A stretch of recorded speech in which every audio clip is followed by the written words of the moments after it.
Welcome to Webline.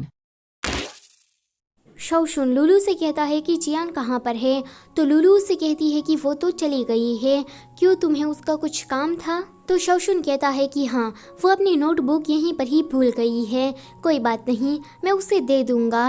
Lulu कहती है कि तुम उसे खुद देने चाहोगे, क्या तुम दोनों इतने क्लोज हो? शौशुन कहता है कि हाँ, हम दोनों सेम ही एरिया में रहते हैं। आगे शौशुन उसके घर के सामने खड़ा होता है। जियान नीचे जा रही थी तो इमरान उसे पूछता है कि तुम कहाँ जा रही हो, तो वो कहती है कि नीचे मुझे कुछ काम है, पर हाँ, मेरे घर के किसी भी सामान को तुम टच मत करना। आगे जियान नीचे आ जाती है। वो शौशुन से कहती है कि क्या तुम मेरा इंतज़ार काफ़ी लंबे टाइम से कर रहे थे? तो वो कहता है कि नहीं, मैं बस अभी अभी यहाँ पर आया हूँ। वैसे तुम क्या ठीक हो? तुम क्या कल छुट्टी लेने वाली हो? तो जियान कहती है कि मैं अब इतनी भी वीक नहीं हूँ, मैं ठीक हूँ। बाद में वो सोचती है कि उस पागल लोमड़ी ने मेरे पीरियड्स के बारे में सबको बता दिया। शौशुन कहता है कि मैंने ये कब कहा कि तुम वीक हो? वो उसकी नोटबुक हैंडओवर करते हुए उसे हॉट मिल्क और कुछ हीट बैग्स भी देता है। जियान इसके लिए उसे थैंक यू कहती है, तो शौशुन उसे कहता है कि तुम्हारे अंकल अभी घर पर नहीं है, तो तुम्हें अपनी सेहत का कुछ ज़्यादा ही ध्यान रखना चाहिए। जियान कहती है कि थैंक यू ये सब कुछ करने के लिए, पर इसके बदले में मैं तुम्हें एक ट्रीट दे दूंगी। इतना कहते ही वो चली जाती है। उसके जाने के बाद शौशुन सोचता है कि मैंने ये सब कुछ मील ट्रीट के लिए नहीं किया था, मुझे तो तुमसे ये पूछना था कि इमरान तुम्हें सेवियर कह के क्यों बुला रहा है? तुम दोनों के बीच में आखिर में ऐसा कौन सा रिश्ता है?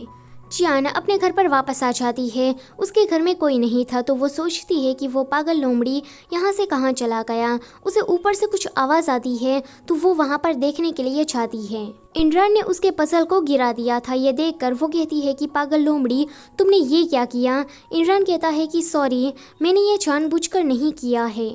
जियान बहुत ही ज़्यादा गुस्से से कहती है कि तुमने इसे गिराया है ना, तो अब मरने के लिए तैयार हो जाओ। इमरान कहता है कि मुझसे ये गलती से हुआ है, पर अगर तुम्हें पजल्स पसंद है तो मैं तुम्हारे लिए और भी ज़्यादा खरीद दूंगा। जियान उसे कहती है कि तुम्हें पता भी है क्या, इसको बनाने में मुझे कितना टाइम लगा?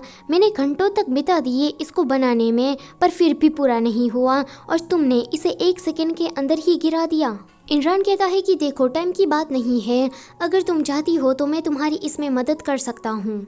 जियान कहती है कि तुम तो बड़े बिंदास होकर ये कह रहे हो, क्या तुम इसमें इतने ज़्यादा अच्छी हो? तो इमरान कहता है कि ऑफ कोर्स, मैं तो इस गेम का मास्टर हूँ।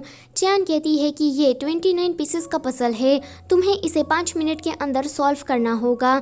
अगर तुमने ये कर दिया तो मैं तुम्हें अपने घर में रहने दूंगी, वरना तुम यहाँ से दफ़ा हो जाना।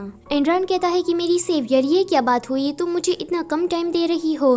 तो वो कहती है कि तुम करते हो कि नहीं, मैंने तो अपना काउंट डाउन अभी से ही स्टार्ट कर दिया है। ये सुनकर इमरान जल्दी जल्दी उस पजल को सॉल्व करने लगता है। इन 2 मिनट के अंदर उसे वो पूरा कर लेता है। वो सोचती है कि इसने इतनी जल्दी कैसे कर लिया। इमरान कहता है कि तुम्हें शायद पता नहीं है, पर पुराने ज़माने में हाई रैंक के नोबल्स मुझसे इसके बारे में सलाह लेने के लिए आते थे। कई लोग तो मुझसे भीख मांगते थे कि मैं उनके साथ गेम खेलूं ताकि वो लोग जीत जाए। पुराने ज़माने में मैं तो इस गेम का खिलाड़ी था, एंड आज तक मैं एक भी गेम नहीं हारा हूँ। ये सुनकर वो कहती है कि ठीक है, आज रात तुम यहाँ पर रुक सकते हो, पर हाँ, तुमने जो वो गिराया है ना, उस पजल को भी तुम सॉल्व कर लेना। इतना कहते ही वो नहाने के लिए चली जाती है। थोड़ी देर के बाद जब वो बाहर आती है तो वो देखती है कि अभी भी इमरान पजल सॉल्व कर रहा है। इमरान उसे कहता है कि क्या तुम भी करना चाहती हो? वो कहती है कि बिल्कुल भी नहीं, तुमने इसे गिराया है तो तुम खुद ही करो। इतना कहते ही वो सोने के लिए चली जाती है। थोड़ी देर के बाद वहाँ पर इमरान आता है। वो जियान को देखकर कहता है कि ये लड़की इतनी आराम से कैसे सो सकती है? उसे क्या डर नहीं लग रहा कि मैं उसके साथ कुछ कर दूंगा? इतना कहते ही वो अपनी टेल्स की मदद से जियान की बॉडी को सहलाने लगता है, पर सडनली जियान की आंखें खुल जाती हैं। वो कहती है कि ये कैसा बुरा सपना था। जब वो नीचे आती है तो इमरान वहाँ से जा चुका था। इमरान ने एक चिट छोड़ी थी, उसमें ये लिखा था कि आखिरी पजल को चिपकाने में जो मज़ा आता है वो किसी और में नहीं आता, तो तुम ही ये करना। ये पढ़कर जियान बहुत ही ज़्यादा खुश हो जाती है, और ये वाला चैप्टर यहीं पर ही ख़त्म होता है। गाइस, आगे से इस सीरीज़ की वीडियोस नहीं आने वाली, क्योंकि इसमें व्यूज़ कम आ रहे हैं। आप लोग इसमें कुछ ज़्यादा इंटरेस्ट नहीं दिखा रहे, तो कल से मैं कोई नई सीरीज़ स्टार्ट कर दूंगी जो कि आपको पसंद आए।